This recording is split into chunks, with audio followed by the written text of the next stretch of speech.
আরজিকর হাসপাতালে তরুণী চিকিৎসকের খুনের ঘটনার প্রতিবাদ জানিয়ে মাথাভাঙ্গা শহরে বিক্ষোভ মিছিল কংগ্রেস সেবা দলের। এদিন তারা এই ঘটনায় যারা জড়িত তাদের কঠোর শাস্তির দাবি জানান। কংগ্রেসের সেবা দলের পক্ষ থেকে আইজুল হক জানান, প্রকৃত অপরাধীদের আড়াল করার চেষ্টা হচ্ছে। আমরা চাই প্রশাসন প্রকৃত অপরাধীদের গ্রেফতার করুক এবং দৃষ্টান্তমূলক শাস্তির ব্যবস্থা করুক।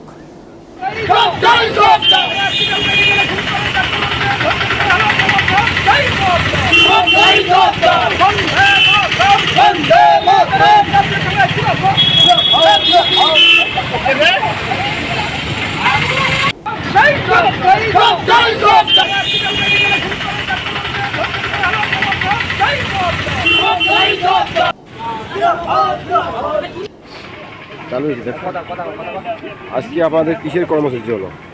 আজকে আরজিকর মেডিকেলে যে জুনিয়র ডাক্তারকে রেপ করে খুন করেছে সেই বিক্ষোভ তাদের প্রতি আমরা কংগ্রেসের পক্ষ থেকে আজকে মাথাভাঙ্গা শহর পরিক্রমা করে বিক্ষোভ কর্মসূচি পালন করলাম।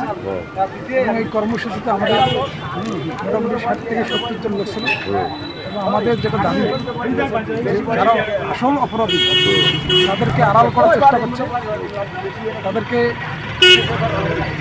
পুঙ্খানুপুঙ্খভাবে খুঁজে বাইর করে তাদের দৃষ্টান্তমূলক আমরা শাস্তি চাই। এবং যে ডাক্তারদের প্রতি আমরা ভগবানদের প্রতি যেমন ভগবানের পরে ডাক্তারকে আমরা মানি, এবং সেই ডাক্তারকে যদি আজকে এরকম খুন করে সেটাকে আজকে আমরা বিক্ষোভ কর্মসূচি মাথাভাঙ্গা শহরে